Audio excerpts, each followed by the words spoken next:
নমস্কার বন্ধুরা, রাখিস ফুড হাবের আরও একটা নতুন ভিডিওতে আপনাদের সবাইকে ওয়েলকাম।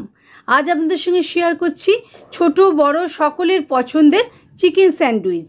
এটা আপনারা যে কোনো দিন ইভিনিংয়ে বা সকালের ব্রেকফাস্টের জন্য ট্রাই করতে পারেন। খেতে কিন্তু অসম্ভব টেস্টফুল হয়।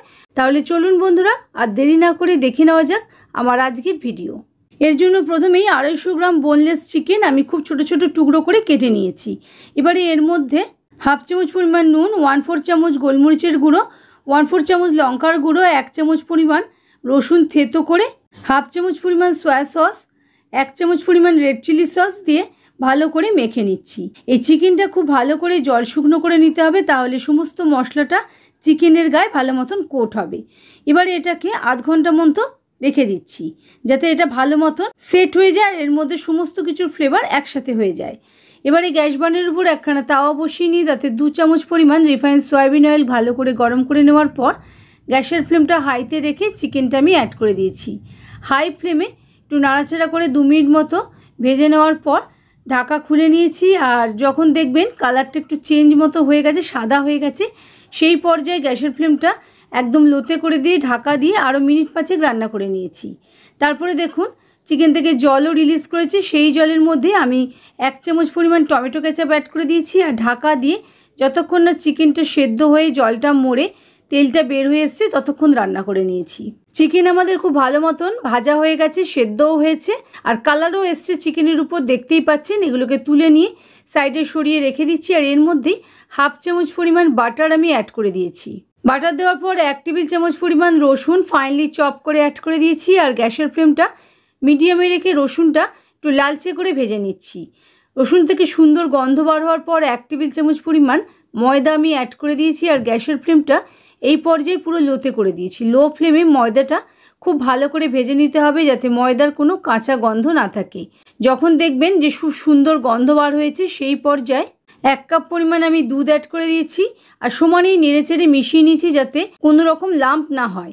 এবারে 1 চামচ পরিমাণ আমি মিট মশলাও অ্যাড করে দিয়েছি, দিয়ে ভালো করে সবটা মিশিয়ে নিয়েছি। গ্যাসের ফ্লেমটা লোতে রেখেছি। হাফ চামচ করে চিলি ফ্লেক্স আর অরিগানো অ্যাড করে দিয়েছি, 1/4 চামচ গোলমরিচের গুঁড়ো আর অল্প করে একটু নুনও আমি অ্যাড করে দিলাম। চিকেন ভাজার সময় নুন আমি অ্যাড করেছিলাম, এই নুনটা গ্রেভির জন্য দিয়ে দিচ্ছি। আরও হাফ কাপ পরিমাণ আমি দুধ অ্যাড করে নিয়েছি আর এই দুধটা আগে থাকতে বয়েল করে রাখা দুধ, বয়েল করে ঠান্ডা করে রাখা দুধ। এবারে সবটা ভালো করে মিশিয়ে নেওয়ার পর চিকেনটা অ্যাড করে দিয়েছি আর গ্রেভিটা যতক্ষণ না একটুখানি ঘন হয়ে আসছে, গাঢ় হয়ে আসছে, সেই সময় পর্যন্ত মিনিট 2 সময় লাগবে রান্না করে নিয়েছি। এইরকমই পাতলা নামাবেন, তা নইলে কিন্তু এটা পরে আরও বেশি শক্ত হয়ে যাবে, ছড়াতে পারবেন না ব্রেডের উপরে। এবারে 2 পিস স্যান্ডউইচ ব্রেড আমি নিয়ে নিয়েছি। ব্রেডের উপরে আমি বাটার লাগিয়ে নিচ্ছি একটা ব্রেডের উপরে, আর অন্য ব্রেডের উপরে চিকেনটা আমি ছড়িয়ে নিয়েছি ভালো করে। উপরে একটা চিজের স্লাইসও অ্যাড করে দিয়েছি, দিয়ে বাটার যে দিকটা লাগিয়েছিলাম সেই দিকটা উপরে রেখে ব্রেডটা দিয়ে হালকা করে প্রেস করে নিয়েছি। এবারে গ্যাস বার্নের উপরে একখানা গ্রিল স্যান্ডউইচ মেকার আমি বসিয়ে নিয়েছি। গ্যাসের ফ্লেমটা লোতে রেখেছি আর অল্প করে বাটার আমি দুদিকেই মাখিয়ে নিচ্ছি।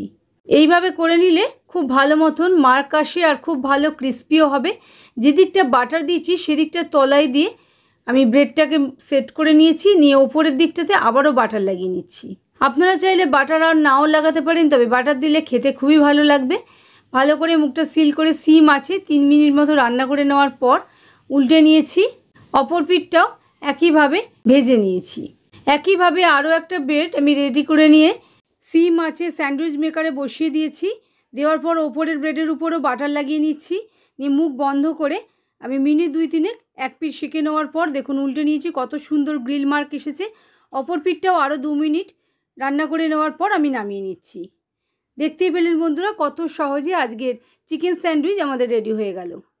আশা করি রেসিপিটা আপনাদের ভালো লেগেছে। যদি ভালো লাগে বাড়িতে একবার অবশ্যই ট্রাই করবেন, আর কেমন হয়েছে আমাকে কমেন্টে জানাতে একেবারেই ভুলবেন না। ভালো থাকবে।